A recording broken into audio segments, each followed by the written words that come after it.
everyone, and welcome back to the Behind the Cutscenes podcast. Hey, thanks for coming back for a fourth week in a row. I'm super glad to have you guys today. I am also very excited about this week's podcast. No real housekeeping, so let's get right into it.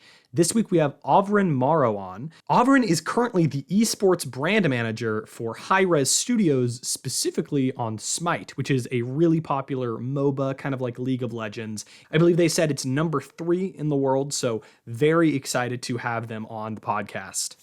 I first met Auverin way back in 2019, I believe, when I toured Hi-Rez Studios with the school that I go to. And she was really nice and really awesome and really great and made an impression on me for reasons that you're going to see here in a little bit. We have a fantastic conversation here about what it means to be a community manager, a brand manager. We talk a lot about Smite, esports, the differences between journalism and brand management and community management. I think you guys are really in for a treat. I will say normally we start out very traditionally, like, hey, how are you? How you doing? Introduce yourself. This episode, we kind of just skip over all that and get right into it. The introduction does come about 8 minutes in, but the first 8 minutes were just too good conversation for me to cut, and I couldn't find a great place to move it in later in the podcast. So, hey, we just get right into really great conversation. And I think this is genuinely one of the best episodes that we've put out of the podcast. So I really hope you guys are excited to listen to this. Of course, I'll do social media plugs in the beginning as I always do. Follow us on Twitter at Behind Cutscenes. You can follow me on Twitter at Jakey Wakey with 2 Y's at the end. You can also follow Auverin on Twitter at Auverin, that's Auverin on Twitter, to keep up with them and everything that she does with Smite, esports, and just general memery. So, without further ado, let's get right into our discussion with Auverin Morrow, esports brand manager from Hi-Rez Studios, specifically on Smite.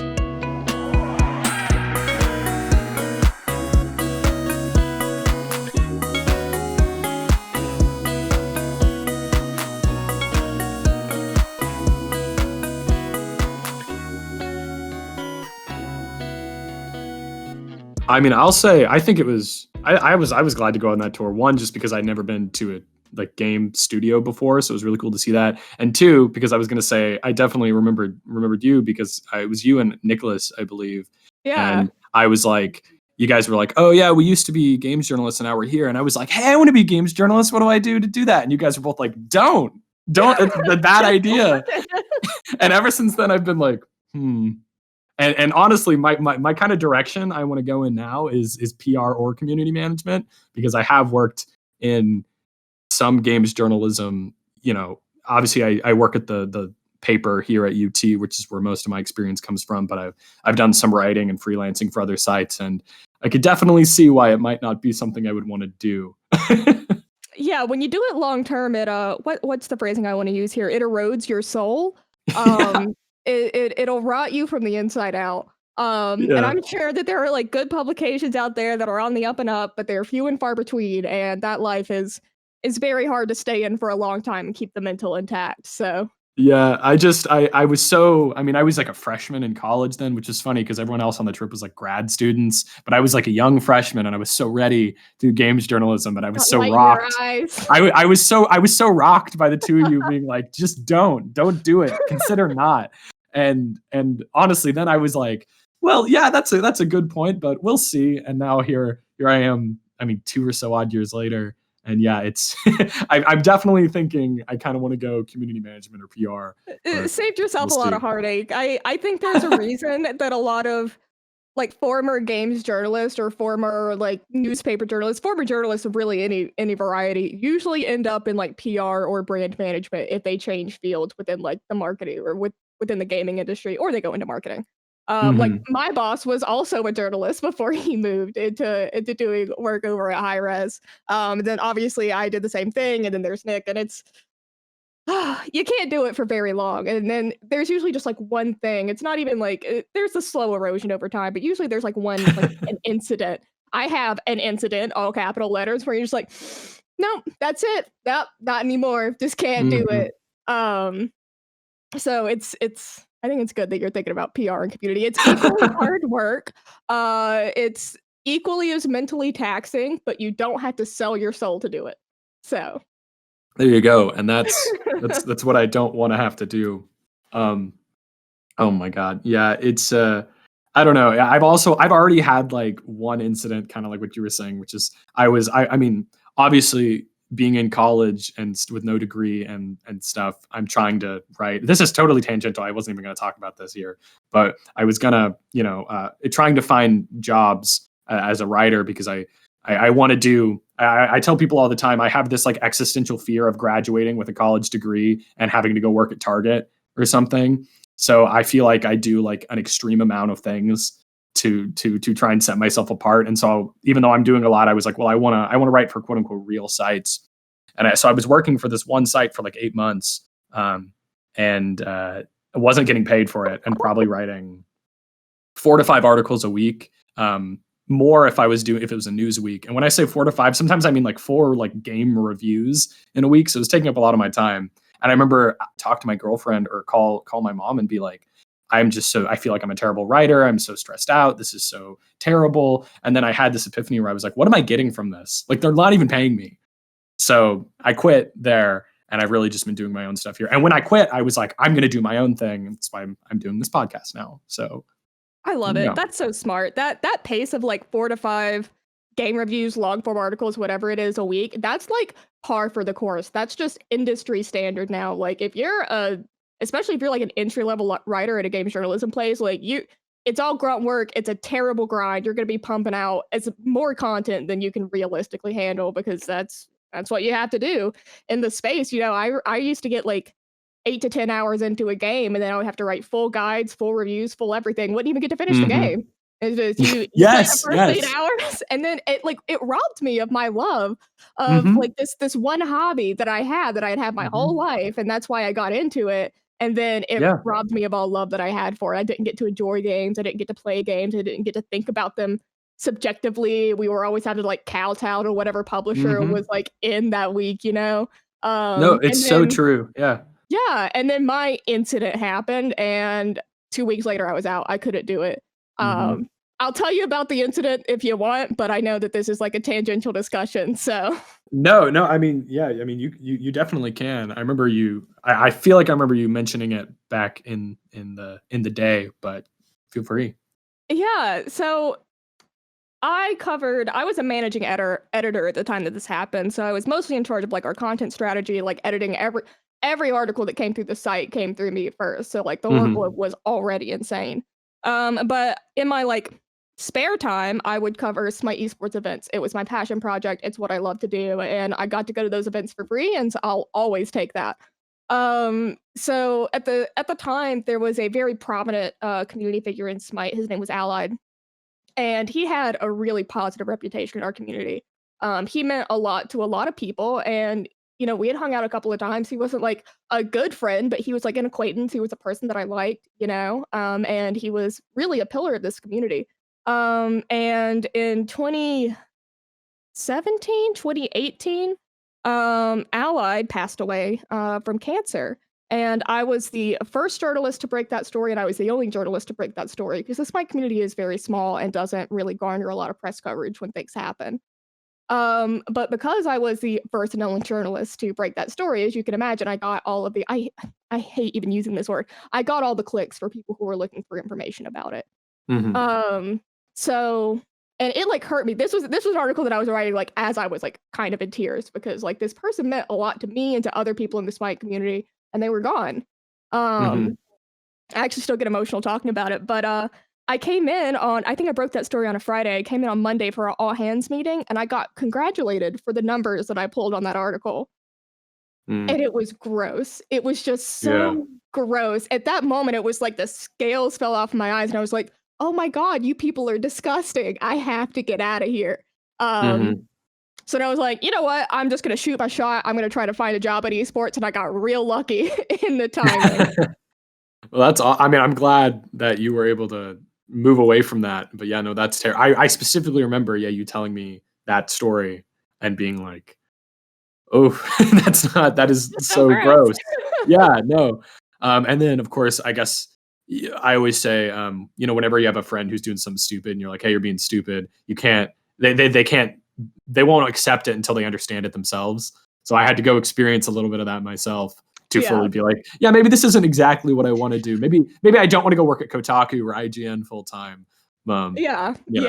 And at least you were smart enough to pull your hand away like right after touching the stove. You didn't like leave it there and let it third-degree burn all the way through, you know? So to start out, who are you and what do you do? Well, hello. Spotlight's on me now. So I'm Auverin Morrow. I used to, I guess I could say used to now. I used to manage esports communities for Hi-Rez, and I just recently moved into doing brand management for esports at Hi-Rez. I primarily work on our MOBA Smite. I've been managing that community for going on 3 years now, and just moved up into doing brand work for that community as well. I still do like a little bit of community and social media work, but now have moved into a lot more brand and strategy work too.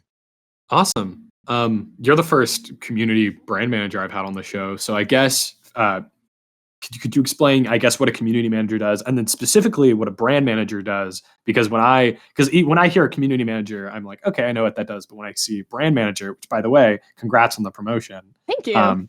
I hear brand manager, and I'm sure a lot of people do. I'm like, what is that? Because I had some people, I told some people that I know are listeners that I was going to have you on that I know play Smite, and I was like, oh, they're the brand manager for Smite, and my friends were like, well, I don't know what that is, so I don't know what kind of questions to ask. I still have some questions, but I guess if you could explain what community manager and brand manager is, I feel like that would help people. Yeah, for sure. So community managers are I like to say that community managers are a jack of all trades. Because if you boil it down to like the bare job description, your job is to be the bridge between the community you serve and the people who make the game. In practice, it ends up being a lot more than that. Most game studios don't have dedicated, like, sometimes they're called community developers. A lot of times, especially with the way the industry has been going, a community manager is a social media manager, a social media strategist. They do a little bit of like grassroots customer support work. Like I used to answer tweets all the time from people who are having bugs or account issues or whatever else. But really what we do, we're there to serve the community. We're there to communicate things out to them, make sure they have the information that they need, important updates about the game.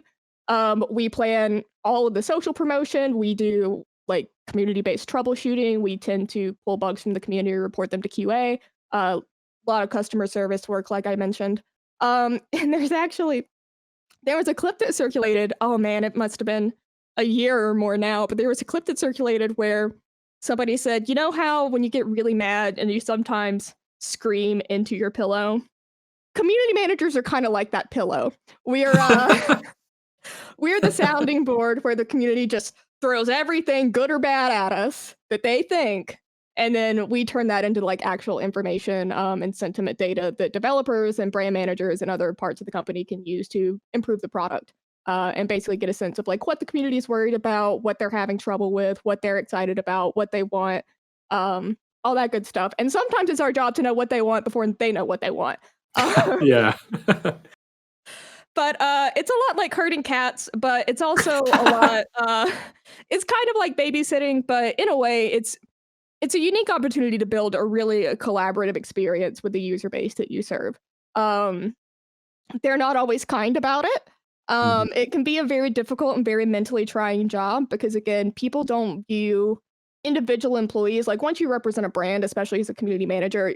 They don't even see like you as a human being. They just see brand. It's like silhouette with brand on it.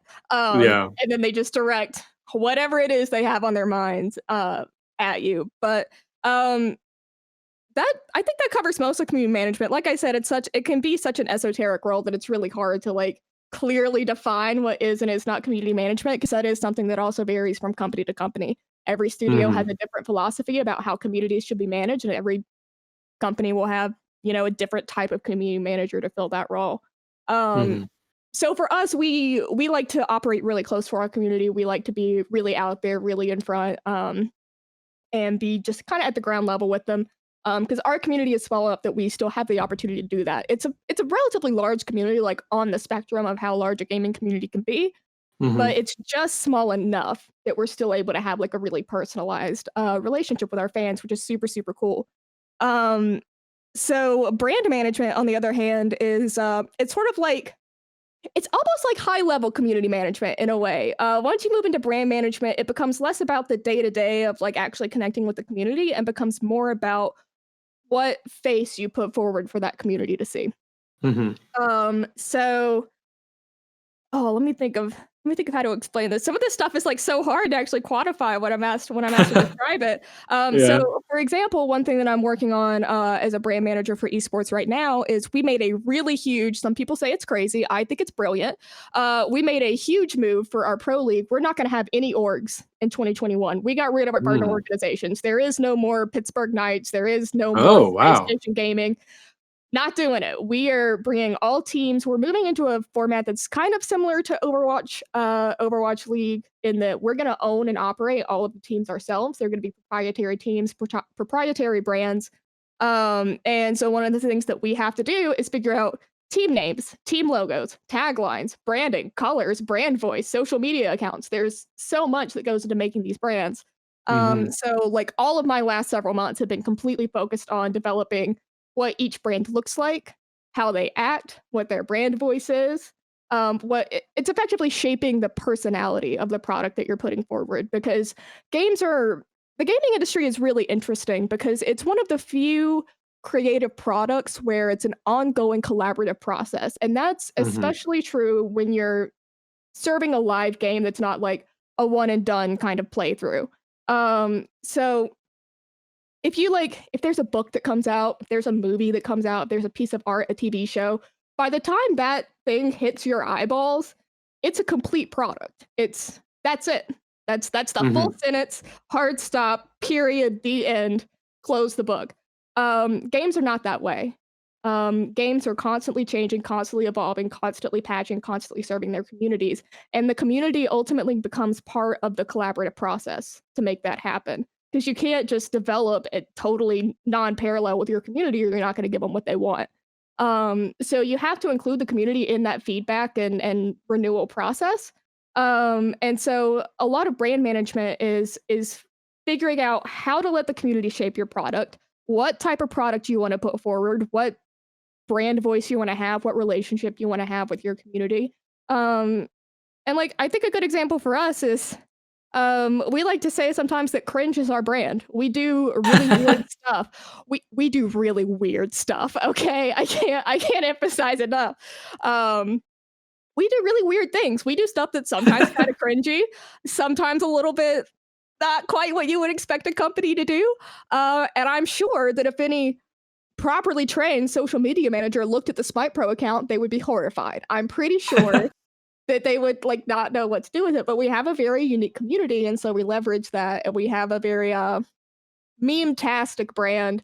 The Smite Pro account is nothing but shit post. It's just I run it like a fan account. It's 90% memes, 5% seriousness, and 10% thirst. Like and that works. It really, really works for us. Yeah, probably works like perfectly, because I know people hate, people hate brands. I mean, they do to a point. I mean, people either love a brand or hate it, but more often than not, they're going to hate it, just generally because they think, oh, corporate, big brand, like they don't know what I want. They don't know what I think. But, and a lot of brands are trying to do that now, where, you see Wendy's and McDonald's and stuff on Twitter trying to make memes. And sometimes at first that was kind of funny, and now it almost seems fake, So to be able to effectively run an account where you can get on that level, but also do it effectively where people are like, oh, there's someone real behind this that actually gets us, as opposed to like, okay, this is some suit in an office somewhere trying to, that's like it's some 60-year-old white guy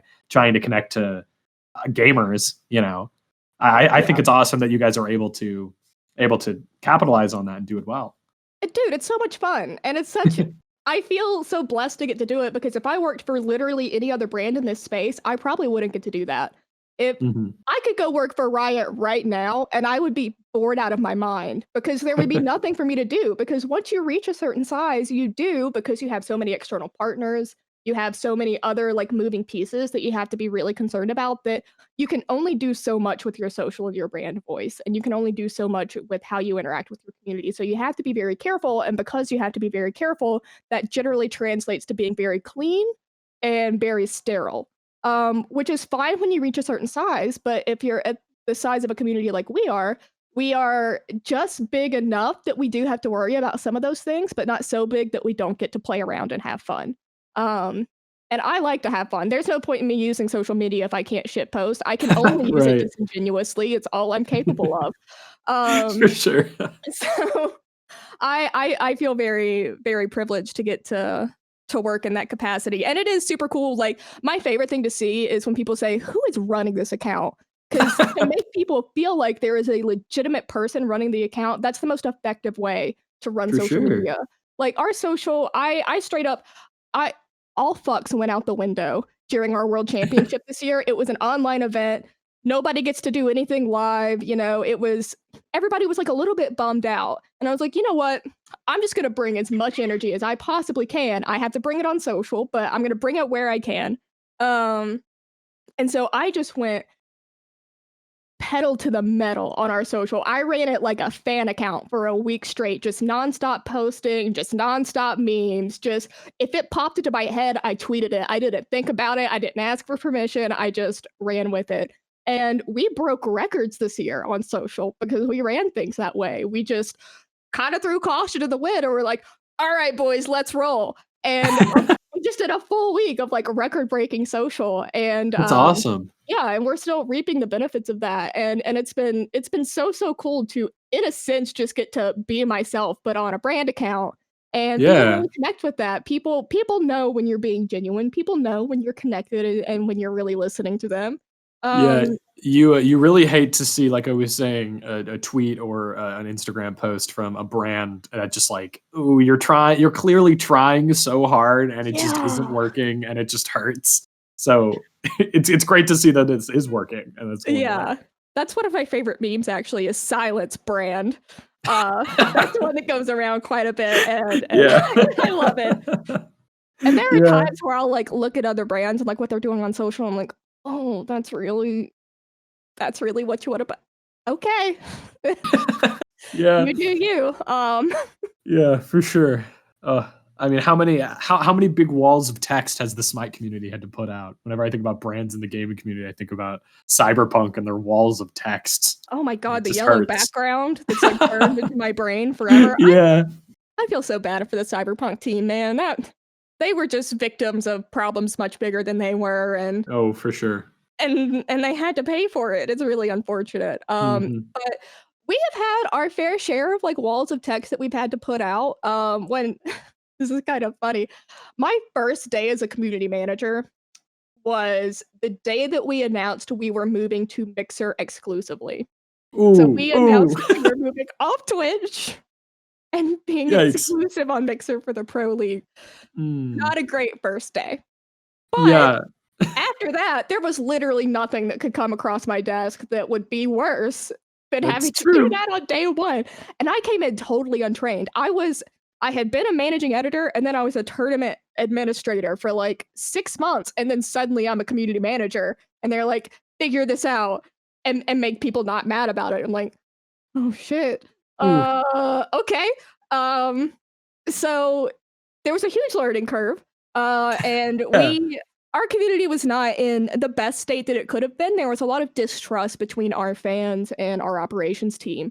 So that was something that I really wanted to hone in on and fix. Because if you can fix the amount of trust that your fan base has of you, you can really get them through anything. And so I spent 3 years carefully rebuilding this connection with our community and carefully rebuilding that trust. And over time, we adopted what I like to call a philosophy of radical transparency, where if we can tell the truth without causing a security or like other NDA issue, we will tell the truth to the fullest extent that we possibly can, because that's what our fans deserve. There's a reason that we do the things we do. There's a reason that things play out the way that they play out, and our fans deserve to know that, as long as we're able to present it to them in a way that doesn't put the company's security at risk, basically. So as we started to adopt that policy and we worked through more and more issues with radical transparency, we've reached a point now where our community really just, even if they don't agree with something, they'll throw their hands up and be like, all right, you know what? I trusted to do it. I think they're crazy, but I trust it's the right call.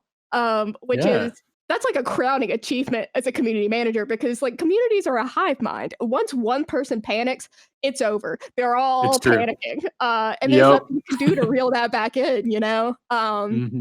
So we've had to do our fair share of walls of text, and not all of them have been easy. A lot of them have been really difficult. But I feel like we've built enough trust with them that they're usually very reasonable in how they respond to things. And now they don't immediately hit the panic button when they don't like something. That's awesome. So I know you just moved from community manager to brand manager, but what was that transition like? Is it a big difference? I mean, it sounds kind of similar in a way from what you described, but yeah, it was honestly kind of like just zooming out a little bit. And I think a lot of it has to do with agency, with like what I'm able to take on. So when you're a community manager, like no matter how long you do community management, it's one of those things where a lot of other people in a studio will look at it like it's an entry level position. A lot of people say just a community manager. I have a lot of problem with that phrasing. But a lot of people will say like, oh, you're just a community manager. It's generally considered like an entry level position. The upward career mobility isn't great unless you move into something like PR, marketing, brand, like a bigger like strategy type role. And a lot of people think, oh, you just write some tweets and deal with some angry people sometimes. But it's a lot bigger than that. And community managers generally are very, very passionate about the games that they work on. You don't get into community management and endure the abuse that you endure unless you really care about the game and the product and the people that are playing it. So a lot of it has to do with agency, I think. Like, there are projects that I want to work on where when I was a community manager, I would have to go to another team and be like, hey guys, I know you're like super busy, but like there's this thing that I'm super passionate about. And if we could like just like focus a little bit of our efforts here, you'd be doing me a huge favor. And I'm kind of at the mercy of what they want to do. But now as a brand manager, I have a little bit more agency to go to people and be like, hey, this is something that we need for our brand. These are the deliverables that I need from you. Can you make this happen? And it's not me asking favors anymore. I get to actually collaborate and really shape the direction that we go. And a lot of it is more just like strategy based, you know. One of my favorite parts of doing social media work is the analytics. I love a beautifully crafted spreadsheet. There is nothing in this world that makes my brain happier than cleanly presented data. I don't even like math. I don't even like numbers, but I do love some cleanly presented data. And everything that I do on our account is data driven. I do a monthly analytics tracking. I'm tracking percent change. I know what content hit and what content didn't. And I adjust our strategy accordingly. So brand work is a lot of doing that. It's looking at the data, looking at what works, and a lot of times making really tough decisions about what you should and shouldn't be doing. There are things that I'm super passionate about. There are types of content that I'm super passionate about that I want to keep doing, but the numbers say that we shouldn't do it. The bandwidth say that we shouldn't do it. And you just have to have the backbone, I guess, and have the objectivity really to crush projects that you might care a whole lot about. But you're able to put the brand before your own ego. And do what's best for the brand and do what's best for the community. So a lot of it is more of a strategy role. And it's also I'm like the point of contact for esports. So anytime somebody needs something from esports, they just come to me. They don't have to figure out who does what, because it's a nightmare trying to figure out who to go to for what in our esports department. So they don't have to do any of that. They just come to me. Anything that comes out of the esports department goes through me. Anything that needs to come into the esports department goes through me. And I'm basically the help directory for all things esports related. And also I just have to advocate for our department and really go to other teams and be like, hey, we're still here. We're still doing stuff. I need you to support us. Here's how you can do that. And then just helping support those projects and get them across the finish line. Well, that's awesome. That sounds like a lot, but also sounds, kind of badass. That sounds so fun to me, honestly. Yeah, it's like 5 jobs. It's a lot. It's a lot of work. And so on top of this, I run the Smite Pro. I still run the Smite Pro social account. But when we launch our Season 8 teams, I'm going to have 8 other team accounts that I also have to run. So I'm going to be running my social accounts and doing all of this stuff on top of it. So like, it's a lot of work. Oh my God. Yeah, it's intense. insane. But I like really fast-paced work. I like a lot of work. I like really intense work because it keeps my brain busy. My brain moves at hyper speed, and if it doesn't have stuff to do, it'll have anxiety. So I just need I have to stay busy, so I stay out of trouble. No, I feel that completely. Like I was saying at the top of the show, I wear like 8 different hats right now. I feel like I'm doing everything. And I specifically, I mean, last year, obviously it was stressful for everyone, but the end of the year with the whole thing I was telling you with the website that I worked for and stuff, so it was so stressful. And I felt like I was like getting kind of overloaded. So I said, all right, we have a really long break from classes. I'm going to take like post Christmas to when classes start, take like a month and do like nothing, just relax, play games, spend time with my girlfriend. And by the end of, when classes were starting, my head was ready to explode.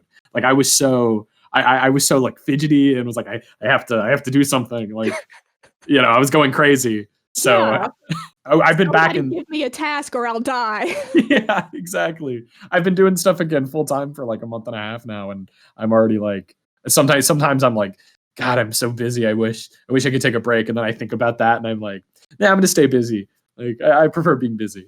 Yeah, that definitely means that you're like cut out for community work. If you're able to and at least somewhat enjoy wearing a lot of different hats and doing a lot of different things, community management work is great for that. I have never had 2 days that looked the same.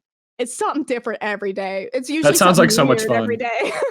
That sounds like so much fun, honestly, because that's one reason I got into journalism, or just I wanted to do something that I loved, because I remember growing up and talking to my parents and being like, I desperately don't want to go into a job that makes me want to like kill myself, and thinking about sitting in an office every day and just kind of doing the same thing day in and day out. That sounds terrible. So, hey, we'll see. Fingers crossed. Maybe I can end up in community management one day. Yeah, no, that'd be sick, especially if you're like really creatively minded. That's key, I think, in community management. You have to do so many things, and a lot of times you have to figure out how to solve a problem that you don't have the resources to solve, but it's got to get solved one way or another. So creative thinking, critical thinking, and then really, really out of the box problem solving are really core skills. And yeah, if you can't stand, I also can't stand the idea of like a 9 to 5, sit at a desk, look at the same spreadsheet. I would die. It would suck my soul out, and I would be a husk sitting in this office chair. So it's super fulfilling work. It's taxing, and it tries my patience a lot of the time. But it's never the same. No 2 days are ever the same. It's always something new, for better or for worse. There's always something different right around the corner. So that's awesome. So you said earlier that you think in order to be like an effective community manager or brand manager for something, you need to be passionate about it. And you mentioned in talking about your journalism stuff that you were into Smite before working at Hi-Rez.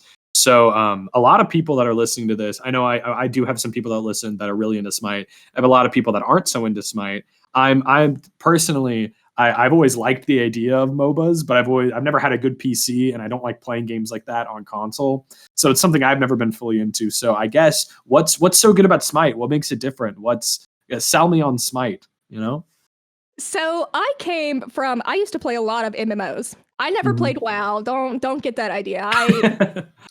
Here's the thing. I don't know like what's wrong with my brain, but whatever other people are doing, I don't want to be involved. I always have to be like, oh, this is what you guys are doing? All right, I'm going to go find a really weird version of this, and that's what I'm going to go do. I don't know why I'm like that. I wish I wasn't. But I was playing a lot of Korean MMOs. I was playing an unhealthy amount of Aeon at the time.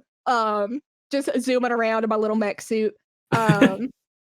Just way too much. But I was a big fan of MMOs. I was a big fan of like RPGs. Really anything that was like third person. I love the third person perspective. And I had tried to play League. I had dated some people who tried to get me into League, and it just sitting there and clicking, man, I just can't. I can't do enough weird shit if I'm just sitting there and clicking. Like that's just not for me. So a friend of mine who I played Aeon all the time with, also played a game called Smite. And he tried to introduce me to it. And at first I was like, nah, man, I'm not really about that MOBA life. They kind of scare me. Because when I thought MOBA, I thought traditional League, traditional Dota, like the 3 lanes, the 5v5, the jungle, all that stuff. And I was like, I don't want to touch that, man. That's a lot to learn. Because I don't like games that have a super high skill cap for you to need to enjoy them.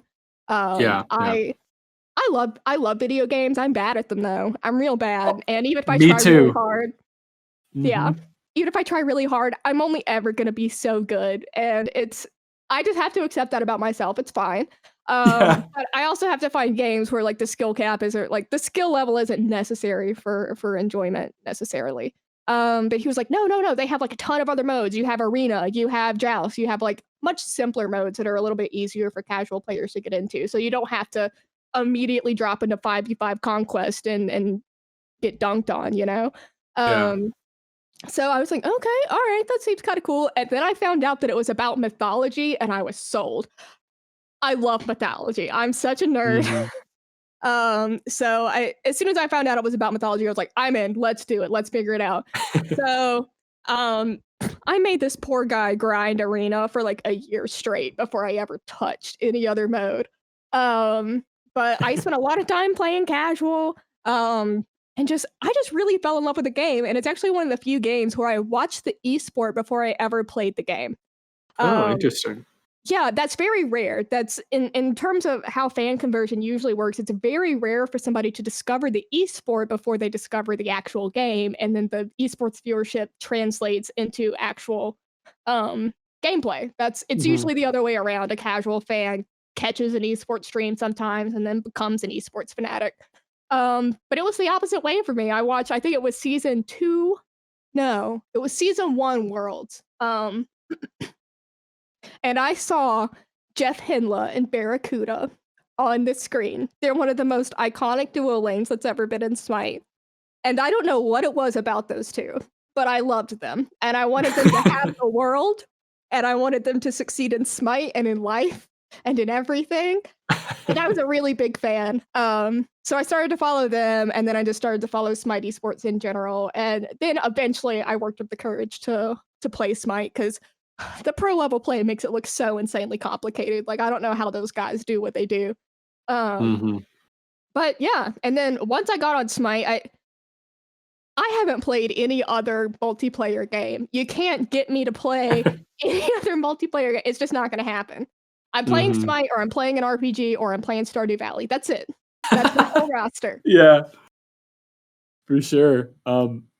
That's awesome. Yeah, I mean, Smite definitely, like I said, I've always wanted to get into MOBAs, and I'm the same way. I've just always been a single player guy. Last week on the podcast, I had my friend on who's really into fighting games, and he was talking about it, super passionate about it. And I was like, this is so awesome. Could not be me. Like, 1, I'm not very competitive, and 2, like, I'm terrible at games. Like, I'm the same way. I tell people I'm like trying to go into games, but also I'm bad at them. And they're like, how? That's like all you do. And I'm like, I don't know. You'd think practice would make perfect, but it doesn't. We're just like this, and that's actually a misconception that I like to shatter at any opportunity that I get. You don't have to be good at games to love games and to be able to work on them. Most of the people that I work with are not great at Smite. They love Smite a whole lot, though. We play every Friday. We struggle bust it together. We get steamrolled a lot, but we love it. We love being there.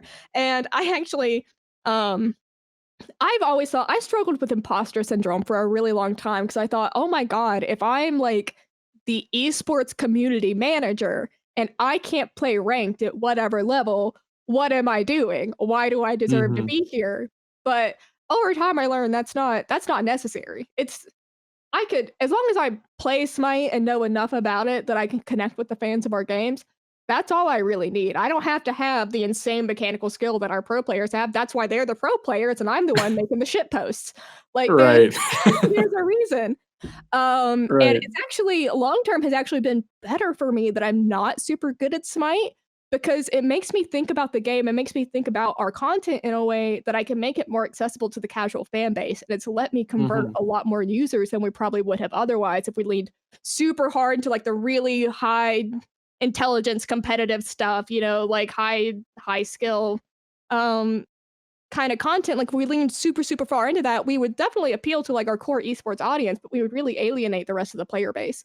So having esports content filtered through somebody who is still basically a casual has made it a lot easier for our casual audience to actually connect with the product. So it's actually worked in our favor, that I can't ever be good at this game or any other game. I mean, that's encouraging to hear as someone who might want to go work as a community manager at like an ongoing or a live service game thing. It's just terrible at games. It's encouraging. Yeah, most of us are. That's the big secret. There you go. There's the industry secret. Most of us are. So aside from obviously you've mentioned, Smite is third person, which is one of the reasons it caught my attention, and I know that that's something that makes it different from other MOBAs. But other than that, what makes Smite? What really sets it apart and makes Smite special aside from compared to like League of Legends or like Dota? So a lot of it is the mythology bit, obviously. We've been able to do some really, really fun things with the mythology basis that we work from. So, certain characters, for example, that have like interactions in mythology, we create unique voice lines for them to say to each other when they encounter each other in game. So we get to do like really, really fun stuff like that. That I personally find very enjoyable. But other than that, and like the third person perspective, obviously like everything is a skill shot. There is no guaranteed hit on anything. Everything is a skill shot in Smite. You have to you have to be able to like space invaders a little bit if you want to hit anything. But to me, really what sets it apart, we're number 3 in the space. We are never gonna be as big as Dota. We are never gonna be as big as League of Legends. So we are in a really unique part of the space where we're not an indie game. But we're not Riot, and we get to have a lot of fun. We get to do we have the resources to do really high quality work, but it's also some really weird shit. So like we recently released, oh my god, it's been like I guess 2 years now. Oh god, what is time? Recently. We released a skin called Thanatos. It's Thanatos, but his face is a piece of toast, and he's very angry. Okay, you're never really gonna see anything like that in a bigger game. Obviously, there's like meme stuff, meme content, but we just get to kind of like crank it up to 100. And I think we get to work a little bit more closely with the community. Our game is very collaborative. A lot of the content that we do and a lot of the things that we include are like community requested. We have our own ideas and our own data about what works and what sells and what we need to be doing. But I think more so than other developers, we really deeply listen to our community. And they shape the game much more significantly than I feel communities really get to shape games that are a little bit bigger than we are. So we get to do that. We get to do weird stuff. And from like a pure marketing perspective, Smite is a fantastic game for marketing because the third person perspective means you get the most out of skins. You get to see the skin in all its glory. You get to see the global emotes. You get to see all the cool stuff all the cool details and stuff that we put into the skins. And like League of Legends, for example, they have amazing skin artists. They have amazing skin concepts. But once you actually get in game, there's only so much that you can really see in terms of the difference between a skin and a base model. Smite it's just a whole other thing. Like we have like completely remodeled gods in order to make skins for them. Wow. And you really get to like reap the full benefits of a skin that you purchase. Our skin team is amazing, especially this year. They've been killing it. Unfortunately for my wallet and everyone else's, they've been kind of killing it. And I love our skins. We have, I think, one of the best skin development teams in the industry. Yeah, I don't play all that much, but some of the skins I've seen have been really awesome. I mean, just the like Heimdall is like a baseball player one that I just saw that I think is new. Yes. I mean, that's just so cool. And like what you said with the third person perspective, you're right. I never thought about it that way, where that really does let you see it. That's probably why Fortnite is so successful with their skins and stuff, because you put out you put out Master Chief and you get to be Master Chief. It's not just like a throwaway thing. You get to see it the whole time. So it definitely makes sense. It's fully immersive. And last year we actually started doing some IP crossovers for our battle passes. Yes. We did Avatar: The Last Airbender. I got to do the social copy for all of our Avatar: The Last Airbender tweets. When they asked me, I was like, are you fucking serious right now? Like, yes, I would be honored. Are you kidding me? Like, I've been preparing my whole life for this moment. But like the skins in game, they're fucking beautiful, man. Like it's for like Aang, for example, we did Aang Merlin, And so not only do you feel like you're playing Aang, and like his global emote is actually that like iconic scene from like the final battle where he's got like the air circulating on one side and the rock circulating on one side. Oh, awesome. Yeah, that's his like special emote that he does. Yeah. But when you're actually playing the character, when you get up close to him, you'll actually see all these tiny, tiny details that we put in. Like there's this back from where he got lightninged by Azula. So Mm. like that little detail is in there, you know. We get to get Oh, really wow. granular and like really dig into these characters and really bring them to life. And it's so, so cool. I love it so much. That's awesome. You know, that's we've hit two things here that are specific fan questions that I want or listener questions, I guess, that I wanted to go into. So I guess just going off that Avatar thing, this was someone that was asked and said, I don't know if a brand manager would really know, but how like do you have any insight on how those IP deals happen? Because I when I opened this up, literally everybody was like, ask about the TMNT and the Avatar stuff. Like that was so cool. Like, how does that happen? Or, you know, is there going to be more? Of course, I'm sure you can't say that there's going to be more, but like, how did that happen? I suppose the TMNT and the Avatar stuff, if you have any insight on that.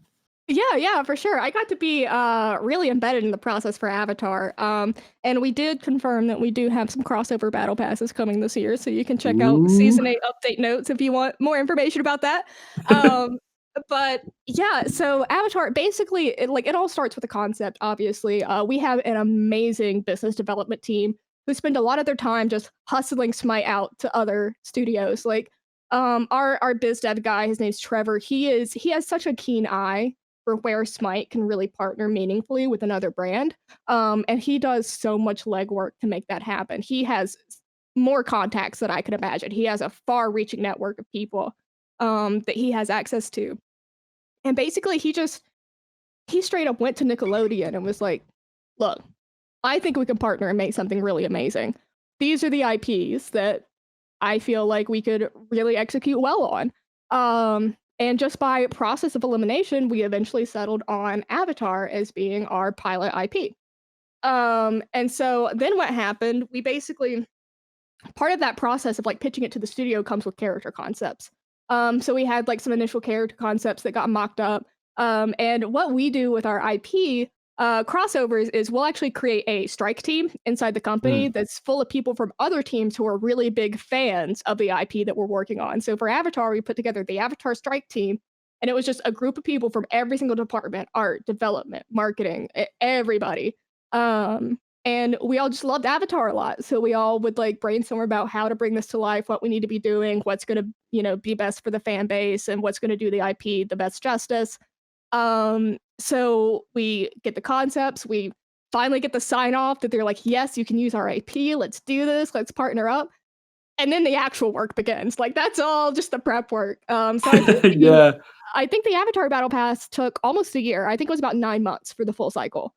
So we have to plan these things really far in advance. We're thinking light years into the future with these crossovers.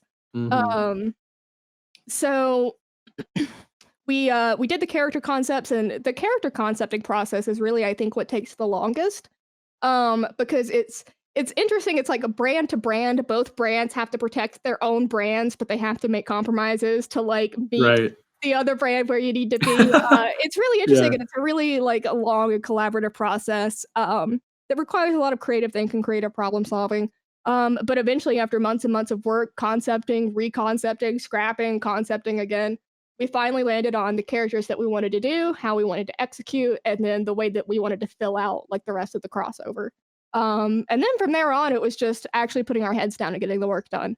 And then every time we got something done, we would ship it to Nickelodeon, and they would be like, yeah, this is good, or no, you need to make these changes, and then ship it back and continue on working. Like, I think the core model went under several redesigns trying to get the muscles right.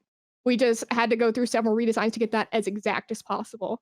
So it's a very collaborative process, but it's also a lot of fun, and it's really amazing to see how you go from just like the base Smite characters to all of these IP characters. Like, how did we go from base Smite to Ninja Turtles skateboarding down the mid lane right at your face? Like, that's crazy. Like, for real. Yeah, and the artists who work on that stuff, they are so talented, and they work day in and day out to bring that stuff to life. And I don't know how they do it, man. They're amazing. They're just rock stars.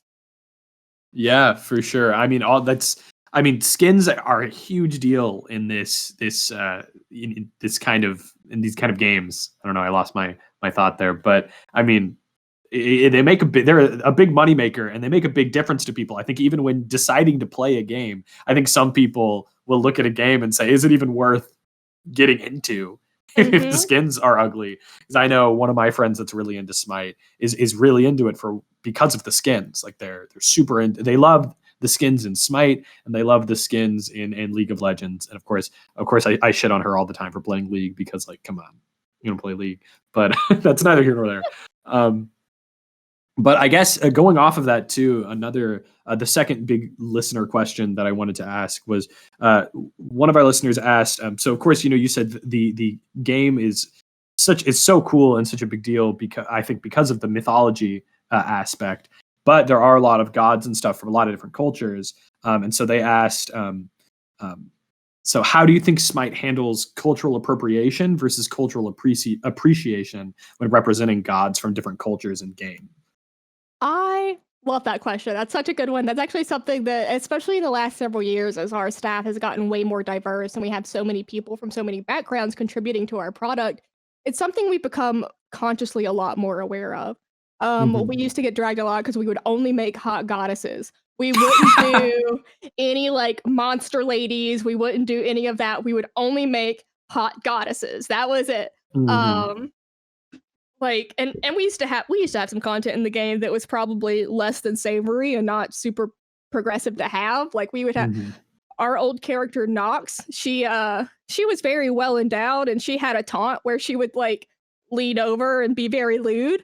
And it's like it's funny, but it's not in great taste, Right.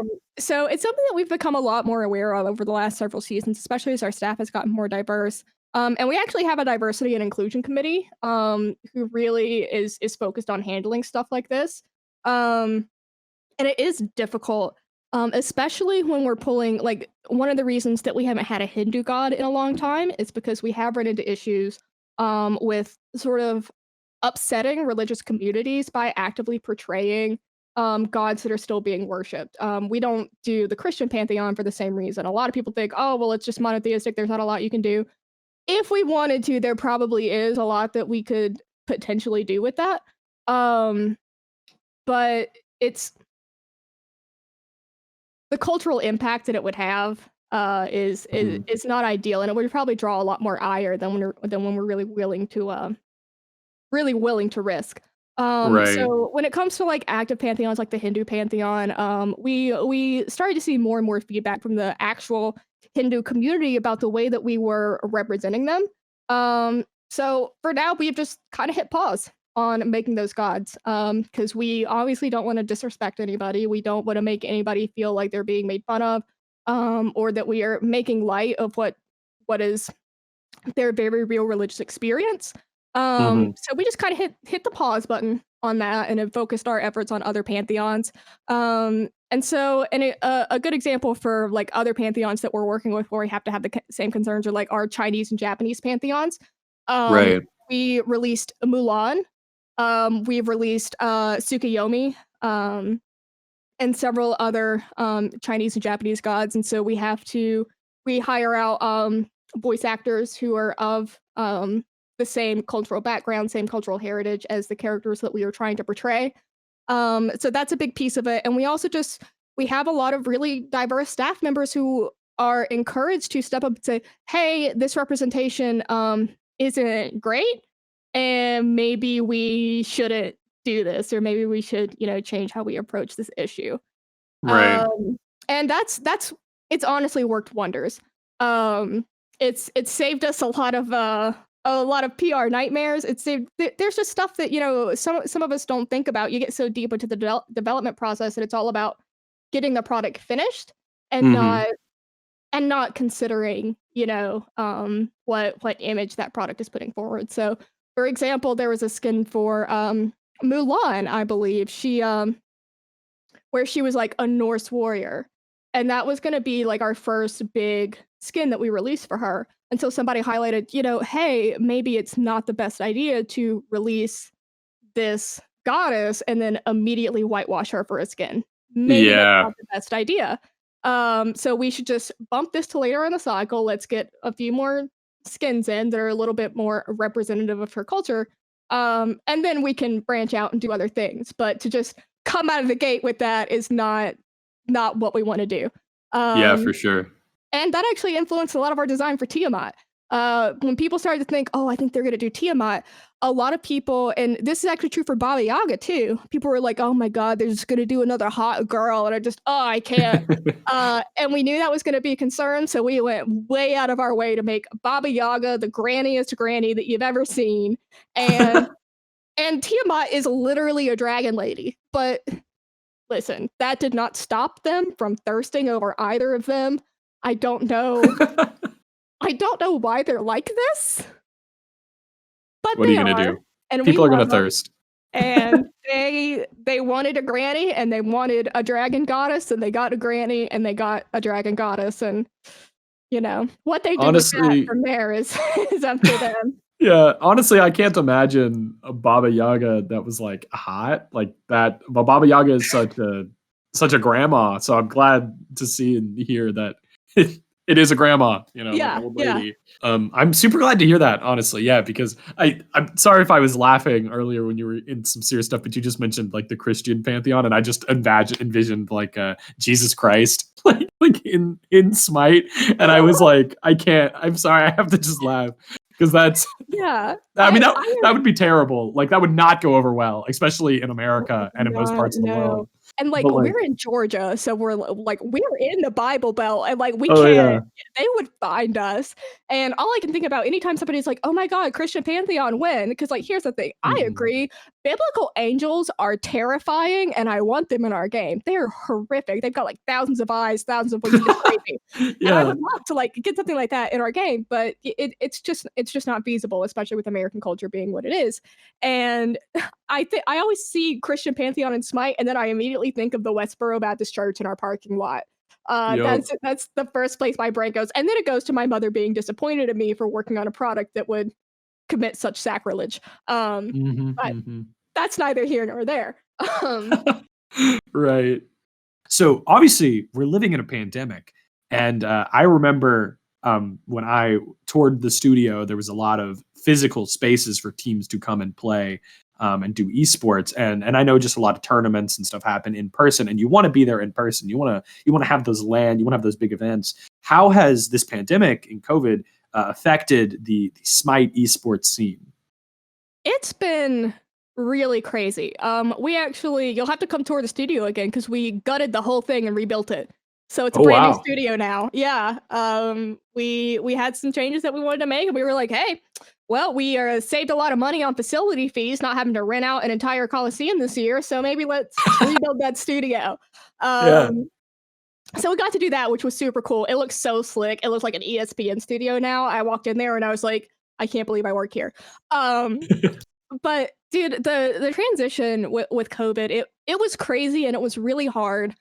But I feel so incredibly fortunate to be working in a space where we were basically able to move online and move to work from home. All of our staff is work from home, and we really didn't have to interrupt very much. The game product is still, at 100%. The esports product. Actually, I think season 7 was one of our best years for esports, and we did not spend a single day in the studio. Wow. Which is insane. We so all of our players live here in Atlanta, or in the Atlanta area.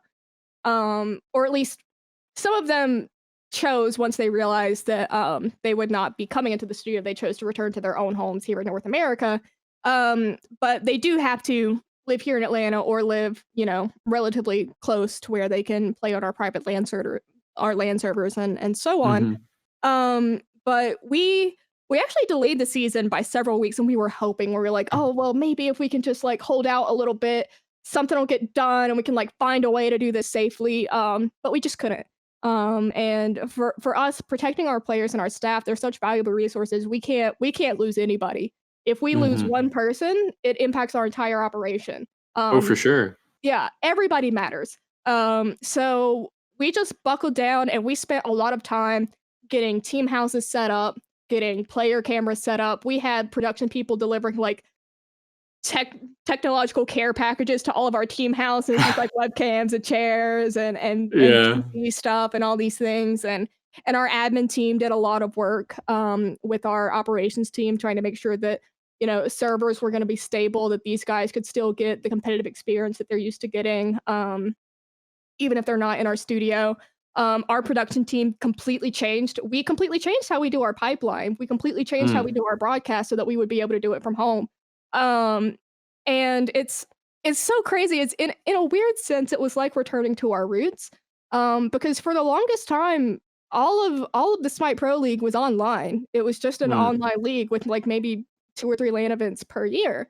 And so in a way it was like getting back to basics for us. We started at a closet and now we're in a studio. And we started online and we expanded to LAN. We made a really bold move to move everybody here to Atlanta. We got to do that for 1 year, and then COVID happened and we had to move back online. But our production team, our administration team, they were absolute troopers. They went above and beyond to make sure that the broadcast didn't get affected, the competitive integrity of our matches didn't get affected, and even having to do the real blow for us was having to do our world championship online. That doesn't feel good. That really sucks for the fans, because like for us, at least for me, I know this is true for other people, but I won't put words in their mouths. SWC every year, it's like crack. It's the reason that I do this job. It's like you hit such incredible heights pulling off this insane event and seeing like the hype that the fans bring to the floor. It's insane. Their energy it's contagious. And we live for that. We really, really do. And so once we had to make the really tough decision to protect everybody involved and not do our world championship this year, it was a huge bummer. A lot of people were really heartbroken, us included, but we were like, you know what? We're going to make it the best event that we possibly can. And we pulled a lot of long days and made a lot of miracles happen. And it was so crazy because a lot of people said this was the best world championship we ever put on. We invested so much in the broadcast and so much in the social and tried to find so many ways to still bring that energy, even if people can't physically be there with us. And somehow we pulled it off. And like this year was insanely competitive because of some of the format changes we've made. So we were able to have insanely competitive games all year long, and leading up into this insanely competitive event where it was one of the most incredible Worlds runs that I've ever seen. And so a lot of that is attributed to the players and the hard work they put in, and the fact that even when they don't have a stage, even when they don't have fans, even when they don't have anything but themselves and their PCs, they show up and they bring their A game. And we do what we can to get it out there to the world, you know? But everybody just worked really hard, and it was a really tough transition, but we not only pulled it off, we pulled it off and had a better year than we've ever had. And it's insane to me. Like, it still blows my mind. I look at our numbers and like, I can't believe it. Because we fully expected for it to be like, oh, kind of a mediocre, lukewarm year. But dude, the players brought such good energy. The fans brought such good energy and such overwhelming support for the tough decisions that we were having to make, that all that was left for us to do is just not fuck it up. And we did it. That's and we awesome. pulled off something incredible. Yeah. Yeah, I was watching before sitting down to talk to you some of the streams from, I believe, what were the championship, and it still looked like it was full of hype and really awesome. So congrats on pulling that off. Yeah, thanks, man. I'm still like kind of coming down from it. I get post Worlds depression every year, and it hit really hard this year. Yeah, I know that. I mean, as a fan, I lived for cons, conventions. I love conventions. So having to go to a world where we just don't have them anymore sucks. Yeah, I do have to say though, the one thing I don't miss is the con crud. I don't miss getting sick on like day 2 of a con and then having a full 3 days left to go. Well, hey, now there's a risk of con crud every time you leave your house. So. Oh, there is. That's why I haven't left in 12 months. So Exactly. So I guess in conclusion, if there's anyone out there like maybe me, who wants to be a community manager one day or a brand manager, what's your advice to them? Oh man, I have so many pieces of advice. How do I pick just one? Give them all. Yeah, okay. I'll just get up on my soapbox here real quick. I I think first things first is like I mentioned earlier, don't think that your skill level has anything to do with your value and with what you can bring to the space. People who are interested in community, who are interested in brand work, one of the best things that you can do is find a community that you really enjoy and just completely embed yourself in it. Start lurking in streams, start lurking in the subreddit, start getting like some social lists together so you can see like what's going on social. And instead of just consuming it as a fan, just start to like look at the patterns, start to look at how they execute things. Start to look at like what their social media voice is like. Start to look at how they interact with their community, and how they solve problems. And once you start to really think about it that way, it's like the Matrix opens up to you. Like every time I open Twitter, I don't see Twitter, the social media platform. I see social media strategies. I see creative digital marketing. I see things that I could be doing, things that we could be using. I see inspiration is really what I see. And I also really encourage people to just start working on projects in communities that you're passionate about. The community management work, I wasn't qualified to be a community manager, but here I am. I just happen to have a set of skills that aligned with what's required of a community manager, like creative thinking, really strong communication skills, extremely strong communication skills. A lot of patience is definitely necessary, but just being very creatively minded, getting used to the feedback process, I think, is also important. But just working on projects that you're really passionate about and projects that will serve a community or that will better a community or just provide them a resource.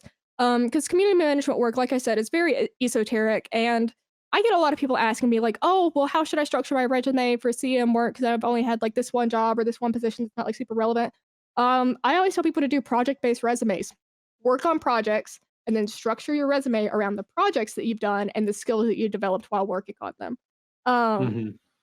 Because the job position that you held before you do CM work almost doesn't matter. I didn't do anything CM related until I already was a CM. And then I just kind of learned as I went. But there are so many other skills that you can cultivate, social media skills, at least basic Photoshop skills and video editing skills, copywriting, communications. There are all kinds of skills that you can be developing, even if you aren't directly doing community management work. And those will serve you when you start to look for jobs. Another thing you can do is you can go out and get certifications. Certification courses are super cheap. Get certified in social media analytics. Get certified in SEO. Get certified in Google Analytics. You can go out, pay $50 to $100 for a certification course. Spend a couple weeks of your time, and then you have a nice fancy certification that you can slap on a resume, even if you don't have like a ton of work experience. For sure. So I just like to tell people, like, don't think that just because you don't have the job experience means that you're automatically out of the running. That's very rarely the case. I obviously can't speak for other developers. I'm very lucky to work for a developer that has a philosophy about hiring out of the community. We like to hire really passionate community people because they tend to turn into really dedicated staff members. Because they care about the product and they want to make the product good. So they stick around and they keep working even when it's really hard. And one of our other community managers, Cupcake, I don't know if you got to meet Cupcake when you toured, but she was a math teacher before she started doing community management work for us. Wow. But that's a big jump. Yeah, exactly. But she had developed communication skills. She had developed people management skills. She had developed patience because she worked with relatively young kids. And she had developed all these things that made her perfect for being a community manager, even though she had never worked in that capacity before. Yeah. So it's a lot less about work history, and it's a lot more about the skills you can provide and how deep you're willing to embed yourself in a community and work to improve it. So that's really the biggest thing that people who are aspiring to be community managers can really look to do if they want to improve their chances. Cool. Well, I've been taking notes, so we'll see. Hopefully, I mean, doing this podcast one of the main reasons I was doing it is just to work on skills that I didn't necessarily have before. Because like I had no experience in Photoshop before this, and now I use Photoshop to make the shitty thumbnails and stuff for this. And it's like, I'm good at it? Not entirely yet, but I'm getting better, and I'm working on it. So you're building the skills. And community management work, you have to know, you don't have to be really good at one or two things. You got to be like kind of good at a lot of things. So it's good to be like building that varied skill set and just doing. I'm a project-based learner. I'm a project-based worker. I figure out how to do something, and then I get bored of doing that one thing, and then I move on to figuring out how to do something else. Yeah. And a lot of people are built that way. It sounds like you're built that way too. And that's a great basis for doing CM work. Awesome. Well, like I said, fingers crossed. We'll see. I still have like a year till I graduate. So that's plenty of time. You'll have no idea the skills that you can develop in a year. Whether it's like community management work or if you just want to like break into the industry in general, I just advise people to find like something they're really passionate about, just find a skill that you feel like you could do day in and day out and not want to kill yourself. And build on that and then really explore that, and you'll find what you're good at and you'll find what you really care about doing, and then usually finding that is really the entry point into finding like how you can build it into a career. For sure. Absolutely. Well, thank you so much for being here again. I know I thanked you at the beginning, but it really means a lot that you will come and sit down and talk to me for an hour and a half to be on a podcast that gets no views. It means a lot because you're the first like industry professional, like really industry professional I've talked to. So thank you for being here. It really does mean a lot to me. Yeah, man, you are more than welcome, and thank you for having me. I don't care what the reach is. I love doing stuff like this because here's the thing that nobody tells you about community management work. Nobody will ever ask you how you are. Nobody will ever ask you what you're doing or what it feels like to be a CM. So to get to like come onto podcasts or even do panels and stuff and actually like kind of knowledge share a lot of this stuff, because when you're aspiring to do it, it's so hard to find that information. Nobody's going to tell you. It's just really hard. So sure. I like to do stuff like this. I just like to talk about how I turned meme lording into a profession. And hopefully help somebody else do the same. I was gonna say that's the secret to it is now I just got to get all the meme lords to be, hey, do you want a career where you can just meme for a living? Community management. Irreverence has value. It helps. You don't let your dreams be memes, kids. Just meme until you reach your dreams.